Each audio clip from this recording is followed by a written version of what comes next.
தம்மை விட ஒரு வயது மூத்தவரான நடிகர் ரஜினிகாந்த் மனம் திறந்து ஊக்கப்படுத்தும் வகையில் கூறிய அறிவுரைகளை புரிந்து கொண்டதாக கூறியுள்ள முதலமைச்சர் மு.க.ஸ்டாலின், பயப்பட வேண்டாம், எதிலும் தவறிவிட மாட்டேன் என்கிற உறுதியை ரஜினிக்கு அளிப்பதாக தெரிவித்துள்ளார். அமைச்சர் ஏவாவேலு எழுதிய கலைஞர் எனும் தாய் நூலை வெளியிட்டு பேசிய அவர், இந்திய வரைபடத்தில் குறிப்பிடப்படாத சிற்றூரில் பிறந்த கலைஞருக்கு இந்திய அரசை நாணயம் வெளியிடுகிறது என்றால் நமக்கெல்லாம் பெருமை என குறிப்பிட்டார். இந்த நிகழ்ச்சிக்கு முத்தாய்ப்பு வைத்தது போல நம்முடைய சூப்பர் ஸ்டார் வருகை தந்து மனந்திறந்து என்னை ஊக்கப்படுத்தக்கூடிய வகையில, என்னை விட வயது அவருக்கு ஒரு வயது கூட தான், அதனால அறிவுரையும் சொன்னார்.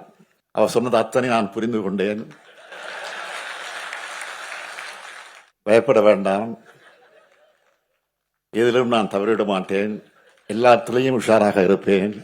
விழாவில் பேசிய நடிகர் ரஜினிகாந்த், அண்மையில் நாணய வெளியீட்டு விழாவில் ராஜ்நாத் சிங் கலைஞரை பற்றி அரை மணி நேரம் பேசுகிறார் என்றால் மேலிடத்தில் உத்தரவு இன்றி பேசியிருக்க மாட்டார் என்றும் கூறினார். அனைவராலும் பாராட்டப்படும் தலைவராக இருப்பது அபூர்வம் என்றும் தெரிவித்தார். விமர்சனங்கள் செய்யலாம், தப்பில்லை என்று கூறிய ரஜினிகாந்த், அது அடுத்தவர் மனதை புண்படுத்தக் கூடாது என்றும் வலியுறுத்தினார். இப்போ ராஜ்நாத் சிங்கை ஒரு பத்தி ½ அவர் பேசுறாங்கன்னு சொன்னா அது ராஜ்நாத் சிங் மட்டும் பேசிக்க மாட்டாங்க, மேல இருந்து ஒரு உத்தரவு வந்திருக்கும். அவர் எல்லாராலையும் அந்த மாதிரி ஒரு பாராட்டி மகிழ்ற ஒரு மனிதர் அபூர்வங்க, ரொம்ப அபூர்வம். விமர்சனங்கள் வேற யாராவது இருந்தா காணாம போயிருப்பாங்க. விமர்சனங்கள் வேணும், தேவை. அது ஒரு மழை மாதிரி இருக்கணும், புயல் மாதிரி இருக்கக்கூடாது. புயல் மாதிரி இருந்தா சரியா மரங்களே சாஞ்சி போயிடும்.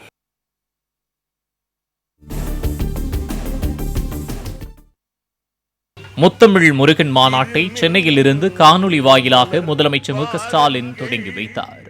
மெய்வை குன்றா மொழிக்கு துணை முருகா எனும் நாமங்கள் முன்பு செய்த பழிக்கு துணை அவன் பன்னிரு தோளும் பயந்த தனி வழிக்கு துணை. மாநாட்டில் உரையாற்றிய முதலமைச்சர், தமிழ்நாட்டில் மொத்தம் 8436 திருக்கோயில்களில் 3776 கோடி ரூபாய் மதிப்பிலான திருப்பணிகள் நடைபெறுவதாக தெரிவித்தார். ஆலய வழிபாட்டில் தமிழ் மொழி முதன்மை பெற வேண்டும் என்றும், கோயில் வளர்ச்சி மற்றும் அதில் பணிபுரிவோரின் முன்னேற்றத்திற்காக அரசு என்றும் துணை நிற்கும் என்றும் கூறினார். அறுவட வீடு முருகன் திருக்கோயில்களில் 789 கோடியே 85 லட்சம் ரூபாய் மதிப்பீட்டில் 251 பணிகள் நடைபெற்று வருது. அறுபடை வீடு அல்லாத முருகன் திருக்கோயில்களில் 277 கோடியே 27 லட்சம் ரூபாய் மதிப்பீட்டில் 588 பணிகள் நடைபெற்று வருது. 69 முருகன் திருக்கோயில்களோட திருப்பணிகளை முடித்து ஆலய வழிபாடுகளில் தமிழ் மொழி முதன்மை பெறணும். திருக்கோயில் கருவறைக்குள் மனிதருக்கிடையே பாகுபாடு காட்டாத சமத்துவம் நிலவணும். அன்பால் உயிர்கள் ஒன்றாகும், அறத்தால் உலகம் நன்றாகும். மாநாட்டை ஒட்டி முருகன் புகழ் பாடும் கண்காட்சியை அமைச்சர் பெரியசாமி திறந்து வைத்தார். ஆதீனங்கள் உள்ளிட்ட ஆன்மீக பெரியவர்கள் கண்காட்சியை பார்வையிட்டனர். அறுபடை வீடுகளின் சிறப்புகளை எடுத்துரைக்கும் காட்சி அமைப்புகள், VR தொழில்நுட்பத்தில் கோயில்களை கண்டு ரசிக்கும் வசதி உள்ளிட்டவை இடம்பெற்றுள்ளன.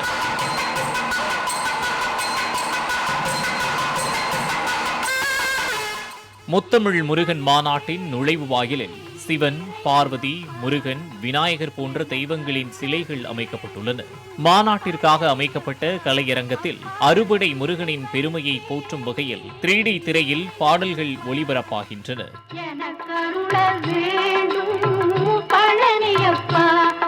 முன்னதாக பேட்டியளித்த அமைச்சர் சேகர் பாபு, மாநாட்டிற்கு வரும் பக்தர்களுக்கு தேவையான குடிநீர், கழிப்பறை, மருத்துவம் போன்ற அனைத்து அடிப்படை வசதிகளும் செய்து கொடுக்கப்பட்டுள்ளதாக கூறினார். மேலும் வெளிநாட்டைச் சேர்ந்த 300க்கும் மேற்பட்டோர் முருகன் தொடர்பான ஆய்வு கட்டுரைகள் சமர்ப்பித்துள்ளதாகவும் அவர் குறிப்பிட்டார்.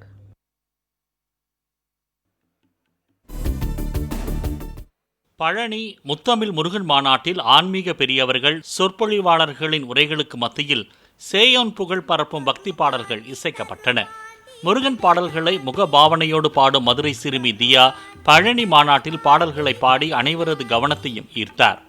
வரம் வேண்டி வருவோர்க்கு அருள்வாண்டி, அவன் வரம் வேண்டி வருவோர்க்கு அருள்வாண்டி, ஆண்டி வருவாண்டி தருவாண்டி மலையாண்டி, பழனி மலையாண்டி, சிவனாண்டி மகனாக பிறந்தாண்டி, அந்த சிவனாண்டி மகனாக பிறந்தாண்டி, அன்று சினம் கொண்டு மலையேறி அமர்ந்தாண்டி, அன்று சினம் கொண்டு மலையேறி அமர்ந்தாண்டி.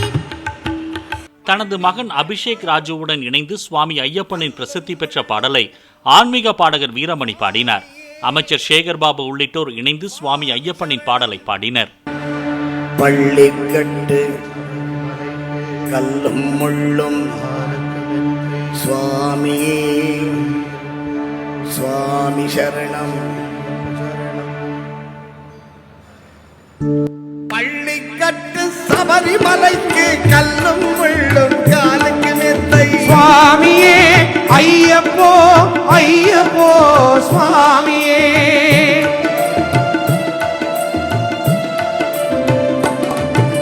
நெய் அபிஷேகம் சுவாமிக்கே கற்பூர தீபம் சுவாமிக்கே. ஐயப்பன்மார்களும் கூறிக்கொண்டு ஐயனை நாடி சென்றிடுவார், சபரிமலைக்கு சென்றிடுவார். சுவாமியே ஐயப்போ ஐயப்போ சுவாமியே.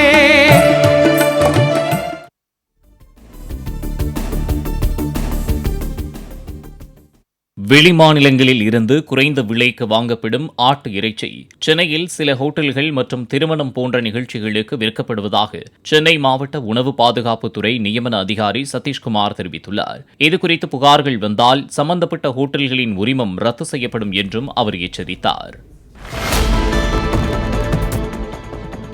அரசு பள்ளியில் படித்து நீட் தேர்வில் வெற்றி பெற்று 7.5% உள் இடஒதுக்கீடு மூலம் மருத்துவம் படிக்க தேர்வான சேலம் மாவட்டத்தைச் சேர்ந்த மாணவிகள் சம்பிரிதா, சௌந்தர்யா, மாணவர்கள் ராம் பிரகாஷ், அன்பரசன் ஆகியோர் அதிமுக பொதுச் செயலாளர் எடப்பாடி கே பழனிசாமியை சேலத்தில் உள்ள அவரது இல்லத்தில் நேரில் சந்தித்து வாழ்த்து பெற்றனர். கோவை கேஜி மருத்துவமனையில் நடைபெற்ற பெண் மருத்துவர்கள் நலன் கருத்தரங்கில் பங்கேற்ற பின் செய்தியாளர்களிடம் பேசிய தமிழிசை சவுந்தரராஜன் அரசு காப்பீட்டு திட்டங்கள் குறித்து மக்களிடம் பிரபலப்படுத்த வேண்டும் என கேட்டுக்கொண்டார். முதல்வரின் காப்பீடு திட்டமும் இருக்கிறது, பிரதமரின் காப்பீடு திட்டம் இருக்கிறது. தமிழகத்தை பொறுத்தமட்டில் பிரதமரின் காப்பீடு திட்டம் முதல்வரின் காப்பீடு திட்டத்தோடு இணைந்து இருக்கிறது. சொல்லும் போதுதான் நம்ம முதல்வரின் காப்பீடு திட்டம்னு சொல்றோம், அதுல பிரதமரின் காப்பீடு திட்டமும் இருக்கிறது. அதனால நாம இந்த காப்பீடு திட்டங்களை பிரபலப்படுத்த வேண்டும். மருந்துக்கு செலவு செய்ய முடியாம, அறுவை சிகிச்சைக்கு செலவு செய்ய முடியாம உயிரிழப்புகள் இப்பொழுது தடுக்கப்பட்டு கொண்டு இருக்கிறது. சிசேரியன் கூட இந்த ஆயுஷ்மான் திட்டத்துல பலன் பெறலாம். அதனால அதுல எல்லாமே மக்கள் பதிவு செய்து கொள்ள வேண்டும் என்று எழுதுகிறார்.